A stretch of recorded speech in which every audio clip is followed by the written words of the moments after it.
Tonight on Primetime Politics, the largest private investment in Quebec history.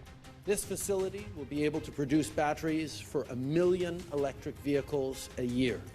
We're talking about $30 billion of investment, minimum 16,000 jobs. Sweden's Northvolt bets big on Montreal's South Shore, choosing to build a multi-billion-dollar EV battery plant. But what will the payout be for Ottawa and Quebec's own investment? We'll speak with the minister responsible for the Economic Development Agency of Canada for the regions of Quebec. Also, Canada will have to wear this forever. Forever. Did the Prime Minister fail to protect the Ukrainian president while he was in Ottawa? We'll speak to our political observers about the opposition charge and examine the fallout from the Speaker's resignation. And crunching the latest numbers as Manitobans approach Election Day in the province. This is Primetime Politics.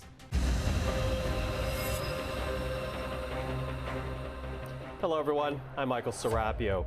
We begin tonight just outside Montreal, where the Prime Minister and the Quebec Premier shared a stage today, announcing a multi-billion-dollar investment in an EV battery plant spearheaded by Swedish manufacturing company Northvolt.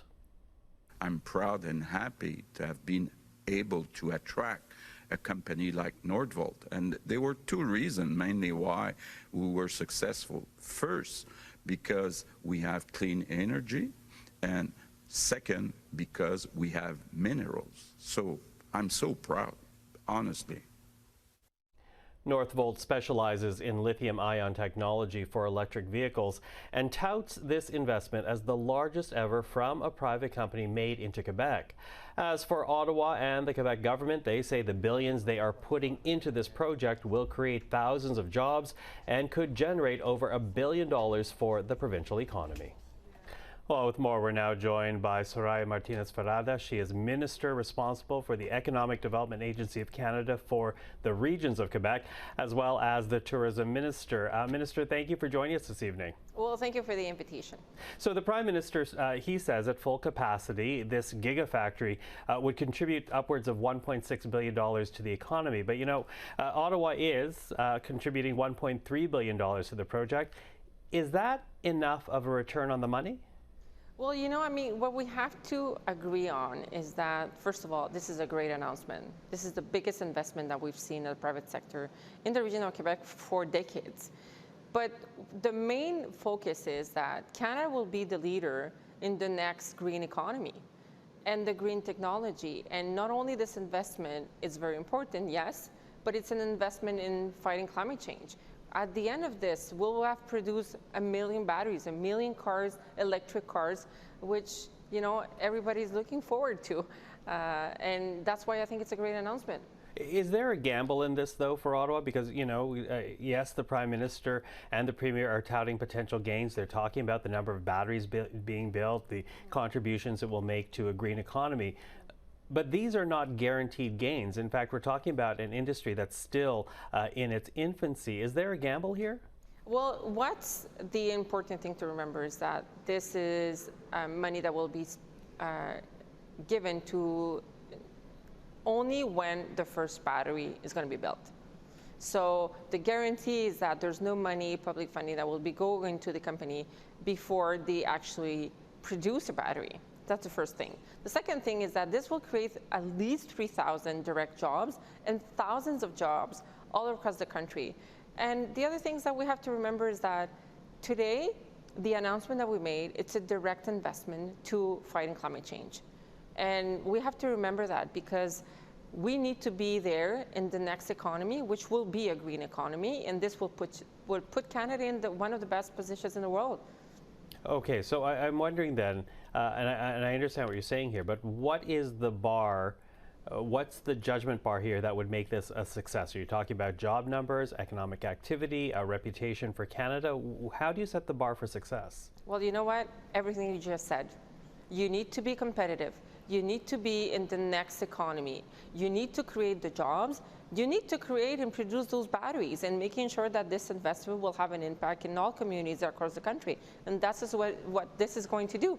And we need to be competitive in the world to make sure that we'll be the leaders in the world when it comes to electric batteries, and that's what we're doing today. Okay. Now, the announcement is just one of many investments into this country's auto industry that your government has announced.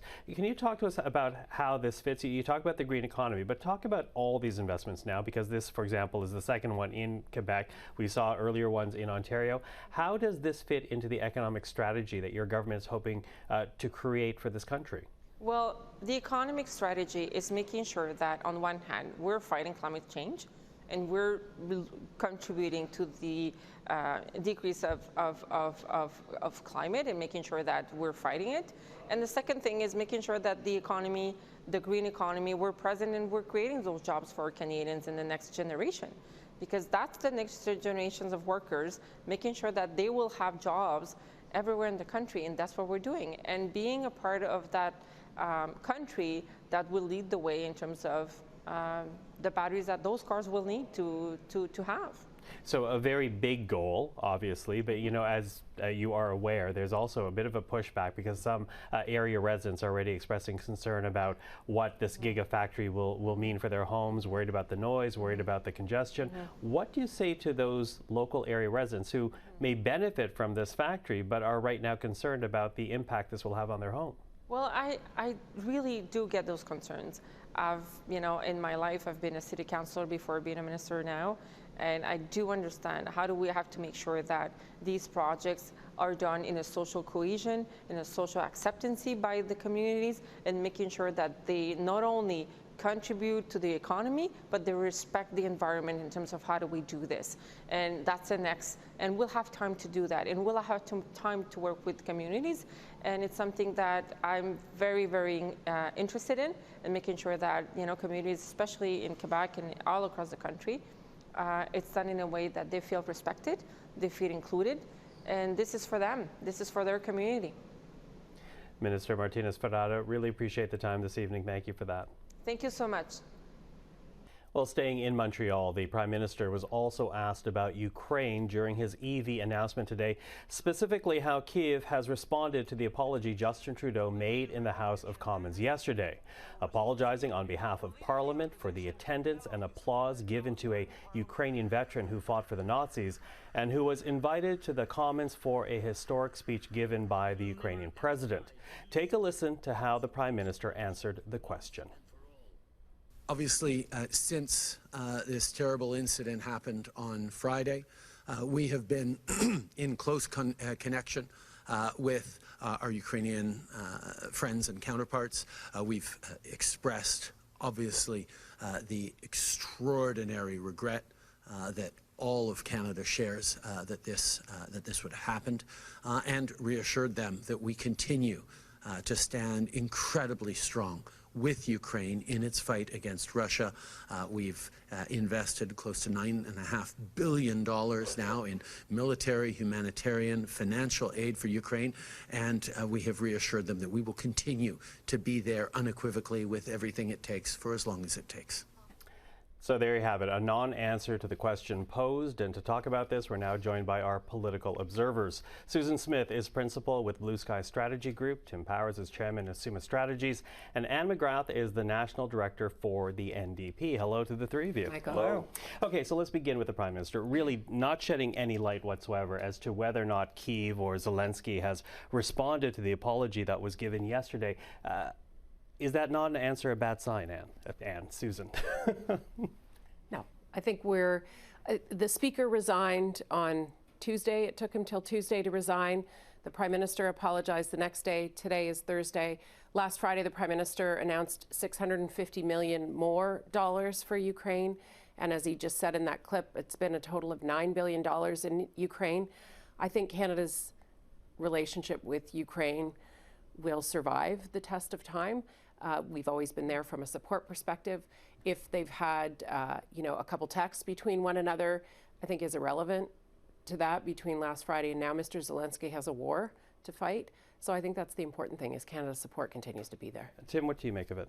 Mr. Zelensky does have a war to fight, absolutely, but in the embarrassment that was the incident in Ottawa, which people have answered for, is one that the Russians are weaponizing and others are weaponizing. I think the question was a fair one posed by the reporter, because if the Prime Minister were to say, or Mr. Zelensky would say, look, I've talked to the Canadian Prime Minister and we accept the apology, we understand, that would help put this to rest. When it's left silent, it creates the opportunity for further embarrassment.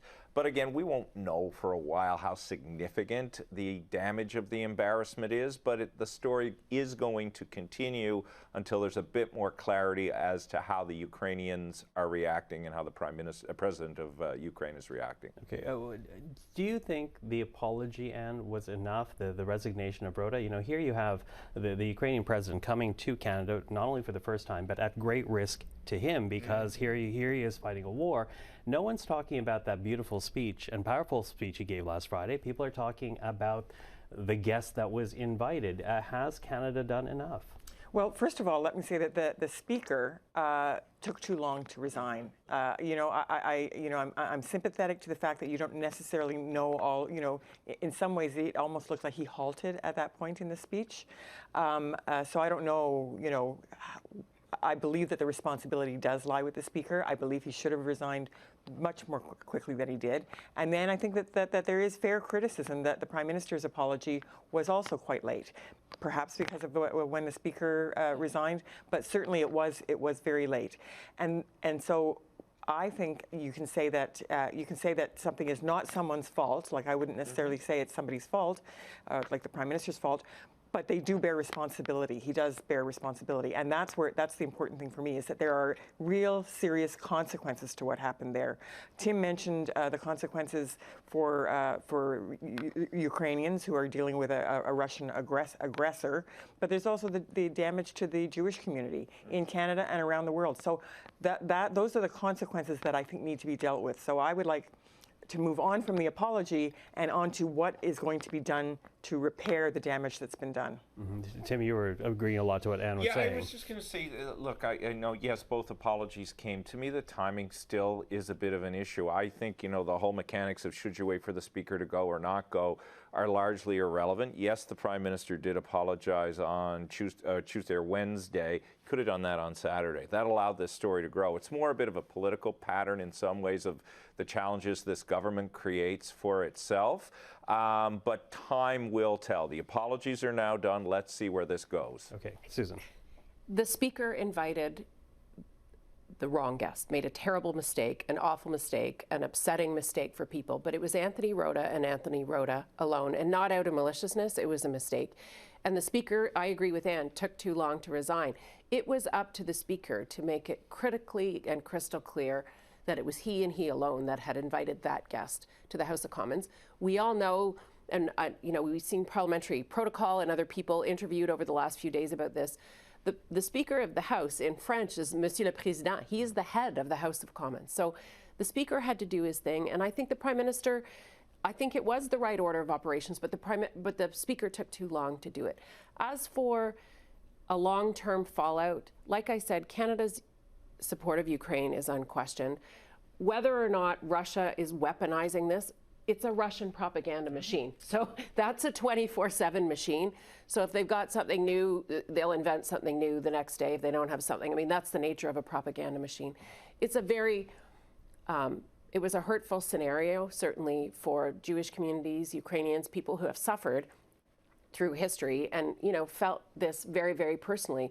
But I do think we have to remember who initiated it. And then the Prime Minister has spoken to it, and he's apologized on behalf of parliamentarians for it. Because, I was speaking to Andrew Scheer earlier this week, and of course, former Speaker himself. And he said, yes, the Speaker has a lot of leeway in most times, but this was a very specific time where there was a head of state in the House of Commons, and in that scenario, it's actually really not up to the Speaker. At that point, you're talking about security services, but that goes to the Conservative argument that the Prime Minister bears responsibility in this as well, because they argue he did not do enough to protect a head of state who was coming to the House of Commons. Well, I don't think anybody thought a 97-year-old man was going to do something. I think the Parliamentary Security Service does the vetting of people that come in, and it's from a safety and security perspective. If they want to change the rules and take the vetting and make the vetting political from now on in, that means the leader of the opposition, that means Pierre Poilievre's lists have to be vetted before anything happens. I mean, there's follow of that. Maybe we need to look at how we do it in the House of Commons, but the way the system was set up is, and it hasn't been changed yet, is from a security and safety perspective. And clearly the House of Commons security, from a security and safety perspective, felt that everybody that was there was physically safe and had no reason to question the Speaker of the House of Commons' choice of guests. Okay, Tim. Except the yes and no. The challenge here was this is a state visit of one of the most protected people in the world. And with the VIP list of protected people in the world, there are other levels of security. The question needs to be asked quite dramatically as to how there wasn't a secondary level of vetting. 2014, we had an attack on Parliament Hill. People died. Security was supposed to improve. I agree with Susan that a 98-year-old man is not a physical security threat, but one would assume there would have been a greater depth of vetting that was done given Mr. Zelensky was there. The second final point I'd make is, do you think that would have happened if Joe Biden were here, that the Secret Service and the way they do vetting and the Canadian government, when a U.S. president comes, would have done that? I find that hard to believe. So there are fair questions there to be asked about the level of diligence that clearly wasn't at play. Anne? I think that, you know, if we're going to talk like the thing is, Conservative MPs met with a member of the ultra-right fascist. Yeah, they shouldn't have, but she wasn't in that parliament. That's not the point. And then had photos taken with her. So would they, you know, would that meeting have been vetted out, right? So I mean, I think that there's a lot of complexity here for sure. There are, as I said before, there are consequences and there are things that can be done, and those things should be done.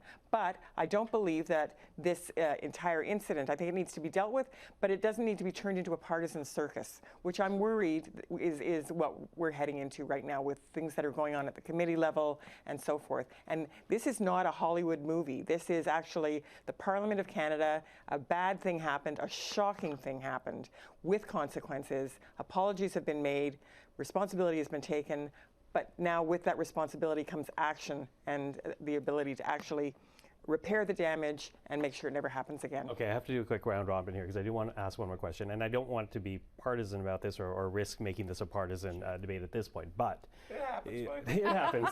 But you know, we talk about the damage done to Zelensky and the Ukrainian war effort, but what about the damage that this has done to Justin Trudeau? Will there be a lasting impact on the judgment of him?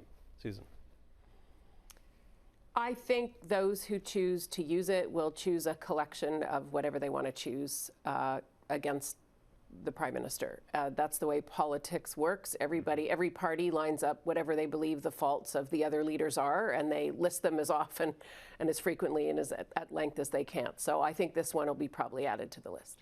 Whether it's his fault or not, it is added to the list, as Susan alludes to. It doesn't help him right now that this is happening a week after he's made some serious and important allegations about what India may or may not have done in Canada. And just from a political perspective, it doesn't help him internally or externally because, again, it is piling on as a list of challenges that he has been the head of government for. It was looking like he was having a decent week last week after what looked like a fairly rocky summer, rocky caucus retreat, and then going into the session a fairly decent week. And somehow I think they did manage to snatch defeat from the jaws of victory. Okay. Well, we'll leave it at that. And sorry, out of time, but I always appreciate the conversation. Susan, Tim, Anne, thank you for this. Thank you. Well, let's take a look at some other stories making headlines today. The Governor General, Mary Simon, spoke at a youth event to honor close to 5,000 residential school survivors. Simon thanking what she described as the engaged and committed youth of Canada. A country where we can be proud of our identities. A country where we promise to never repeat the mistakes of the past. This will be your legacy. The event is one in a series of activities to mark the 3rd annual National Day for Truth and Reconciliation, which takes place Saturday. Meanwhile, Conservatives are pushing to find out how Yaroslav Hunka was invited to attend Ukrainian President Zelensky's address to Parliament. The world is wondering, how did this happen? And in the words of my speaker, Pierre Poilievre, Canada will have to wear this forever. Forever. That is Conservative MP Stephanie Kuzy asking the House of Commons Government Operations and Estimates Committee to probe the issue. Her motion asked the committee to summon proposed witnesses from the RCMP, CSIS, the Parliamentary Protective Service, and the Sergeant at Arms for the House of Commons.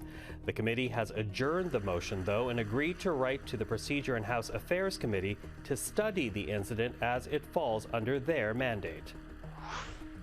Yes. The Americans have been with us in speaking to the Indian government about how important it is that they be involved in following up on the credible allegations. Prime Minister Justin Trudeau today just outside Montreal, responding to questions about whether the U.S. will raise the murder of a Sikh community leader in British Columbia in its conversations with India. The U.S. Secretary of State Antony Blinken met with his Indian counterpart today. The Indian foreign minister saying at an event on Tuesday that his government told Canada it was open to investigating any relevant allegations about the killing, while insisting that Delhi had no role in it. 10 days ago, the Prime Minister announced Canada had intelligence that possibly links Indian government agents to the murder of Hardeep Singh Nijjar in June. Alberta Premier Danielle Smith says her government is working with Ottawa, but she is also ready to use Alberta's Sovereignty Act if the federal government imposes a net zero electricity grid on her province by 2035. Smith saying net zero in 12 years is not realistic, would be costly, and could lead to blackouts in the middle of winter. We're preparing a Sovereignty Act motion, and I'm hoping we don't have to use it. That's why we're at the table having these negotiations. But we are going to defend our constitutional jurisdiction to make sure that we develop our oil and gas industry at our own pace, and that we develop our electricity system so that it achieves the goal of reliability and affordability. And in Saskatchewan, Premier Scott Moe says he will recall the Legislative Assembly on October 10 to invoke the notwithstanding clause and protect his government's pronoun policy. It requires parental consent when students under the age of 16 would like to use a different name or pronoun at school, but a court injunction today halted its use. As Manitoba's election day draws nearer, the political parties are gearing up for one last push and a final weekend to try and convince Manitobans they are worthy of their vote. Mary Agnes Welch is principal with Probe Research. She joins us now. Mary Agnes, thank you for taking the time today. My pleasure. Now, it's been said that the election is Wab Kinew and the NDP's to lose. But, you know, when one looks at the numbers right now, the spread does not appear to be that large. So how are things looking right now with 5 days left in this campaign? Yeah, I think that the spread in Winnipeg, which is kind of the battleground kind of area, especially suburban Winnipeg, the spread is actually fairly big. You know, it's in the double digits. The problem, though, is the NDP's kind of their vote isn't very efficient. It's really in the downtown, kind of in the north end. They really need to win those classic suburban ridings, and those are still pretty closely fought races. Okay, closely fought, as you say, and you know too that we know that the Manitoba PCs, they did pay for a full-page ad in yesterday's Winnipeg Free Press. We have it here for people to look at. It highlights Wab Kinew's past criminal charges and other candidates who the PCs say are wild cards if Manitobans vote for them. Why that ad now? Is it a sign of desperation or an indication of where the party might still build support? Yeah, the word desperation has been bandied about a fair bit in the last couple of days. I think really the Tory strategy throughout this campaign has been about just shoring up and solidifying and getting out their core vote, which I think, they're hoping is just enough to put them over the edge and into just a bare majority territory. That's not what the polls seem to say is being very successful. And I think this last week of the campaign, those negative ads that are, and even billboards in the city about the landfill issue and searching the landfill, have kind of rubbed perhaps swing voters and the few undecideds that are out there perhaps the wrong way. but it is about really galvanizing that core vote that they hope is going to be just enough. Well, you mentioned, sadly, the landfill situation, and I want to put up here another ad for people at home, because there was another advertisement that the party ran last weekend. It really doubled down on the PC's decision to deny paying for the search of 2 Indigenous women whose bodies may have been dumped at the Prairie Green landfill. How has that issue played out in this campaign? Has it been to the benefit of the Manitoba PCs? The polling shows that Manitobans are somewhat split on this issue, and we have nuanced views. You know, it is an expensive proposition. There's not a massive sort of chance that a search of the landfill will be successful. And so there's a chunk of voters who think that that's just maybe not going to be a priority when it comes to missing and murdered women. On the flip side, there's very vocal and very personal views that we have to search the landfill. It's a must do. But the Tories have really sort of staked this last week of the campaign, particularly on this kind of this wedge issue, unfortunately. And it is very much a values issue. It's sort of a bit of a moral one. But I think they do believe that there is a tranche of voters who really kind of draw the line at the landfill search, for better or worse. Now, we know that historically, that in particular in the Winnipeg area, if Liberals do well, the Conservatives can come up in the middle and essentially solidify a government. Are the Liberals something the NDP needs to watch out for this time around?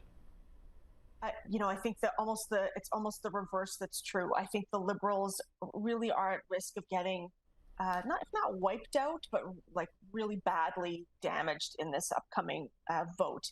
The NDP has just been absolutely single-minded about going after that Liberal vote as like the 5-10% that they need in each of those really battleground ridings. Mm-hmm. So, you know, quickly running out of time, but, you know, as you're talking here, it seems that very much the ground game that the parties run on Election Day to get the vote out is what we need to be watching out for come Tuesday.